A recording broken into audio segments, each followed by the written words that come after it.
All right, guys, this is it. This is blowing my mind. Bambu Lab just put out some patents 9 days ago showing off what looks like a tool head changer. I know, I know. Same thing I thought. I said, excuse me? After putting out the H2C, after basically arguing that the H2C is their version of the tool head changer and that it's better than a tool head changer and that it's just as good, and kind of just, going all in on this vortex system, they just put out some patents that say otherwise. I think Bambu Lab has finally seen the writing on the wall. The future of 3D printing is tool head changers. Nothing else is going to have the speed and the low purge waste that tool head changers bring to the table. And I think Bambu Lab has finally thrown in the towel and said, you know what? Fine, the vortex system is great. The H2C prints fantastic, but you guys want a hefty boy that has like 9 nozzles? Let's go. And these patents show exactly that. So we're gonna jump right in. We're gonna take a look at the patents and see what it looks like Bambu Lab has cooking. But let me tell you, if you haven't bought an H2C and you've been kind of on the fence and thinking, man, I'm tempted, but I don't really know, I feel like a tool head changer will be better, let me see what's going on, and you've waited because you want the tool head changer system, but you don't want to go away from the Bambu Lab ecosystem, this may be your moment. You may have waited just in time for this to be revealed. So stick with me. Let's look at the patents. Let's see what they have. And then from there, we'll make some decisions based on what we're seeing, okay?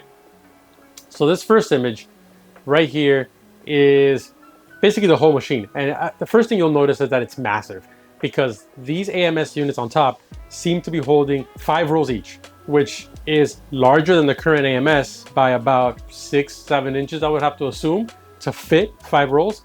And yet it all fits on top of the printer. So this has got to be the size of an H2C, maybe even slightly larger if I had to guess, because the AMS fits on it fully. The other thing you'll notice is that it has some type of like base or some type of like stand where both AMSs are resting on.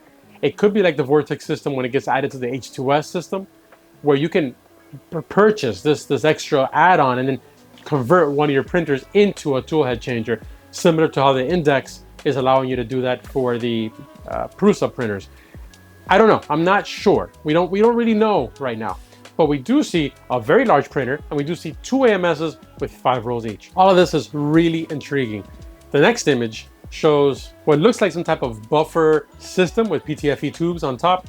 I'm assuming this is going to be somehow connected to or on the side of the machine, or maybe from inside the AMS units themselves. And it looks like these PTFE tubes then lead into this bottom shelf attachment point that has all 9 nozzles attached to it. Again, I don't know if this is an attachment that you can purchase and put on an existing printer, or if this is a all-in-one type system, but it's hard to tell from these images. I would assume it's an all-in-one, but the fact that it shows here just that attachment point and not the printer itself makes me wonder if this may be something you can add on to an H2S, for example.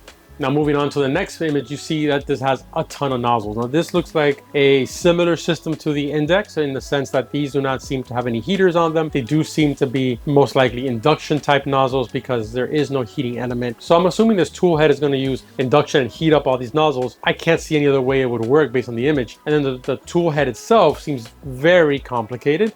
I hopefully will never have to disassemble one of these and fix it like I had to do with my H2D, because this looks like a royal pain in the butt and I don't think I would enjoy doing this. This looks like a 4-hour job at minimum. Don't get me wrong, I have a ton of experience with my Ender 3 and Ender 5 before I got rid of them, disassembling and fixing and all of that, but I do not want to go through this. So hopefully this thing is reliable, fantastic, low maintenance, and doesn't break easily, but it's got a lot of things it looks like from this image. It looks complicated.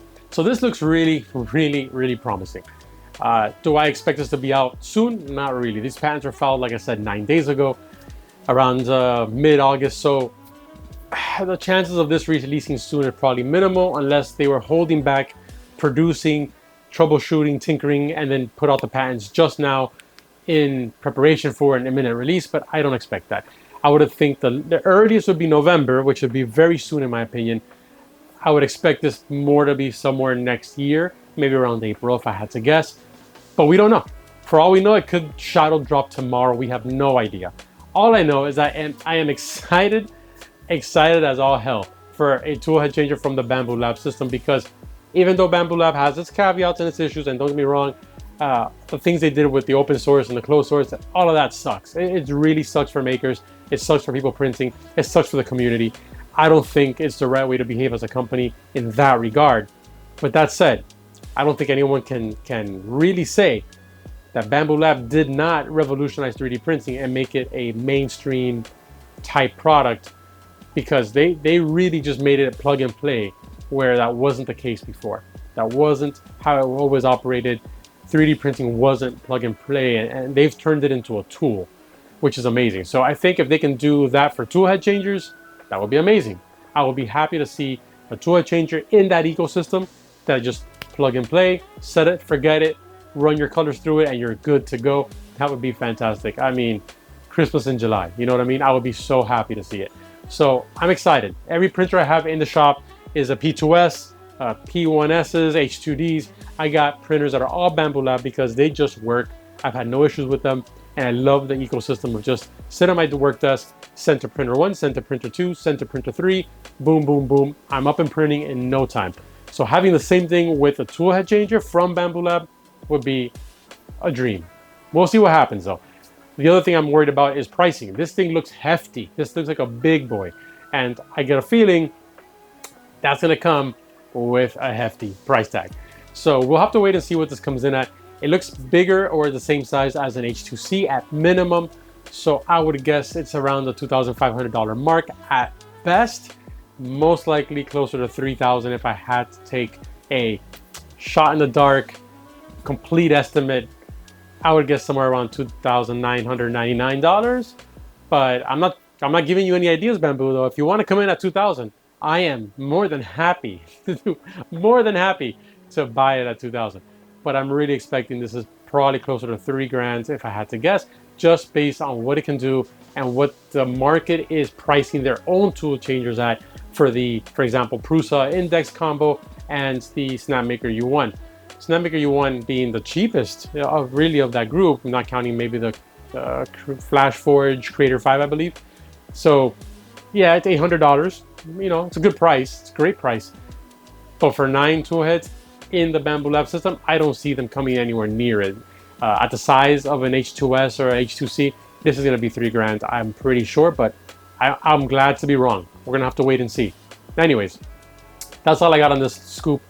If I learn more, if I see anything else come out, any other images, any other product dimensions, anything else at all that I can share on the channel, I will. Please drop a like and subscribe so that when that video comes out, you'll have access to it immediately. YouTube is basically killing off small creators and small content makers by pumping up the numbers needed. So anything you can do to keep us here is fantastic. A like and subscribe goes a long way. A comment below goes a long way. It really helps us out because YouTube is kind of squeezing the market to ensure that only big creators stay, and that makes it hard for us to stay and survive in this market. So again, like and subscribe will be fantastic. I hope to bring you more info soon, and thank you for checking out the content. Till the next video, keep on printing, and I'll see you on the next one. Take care.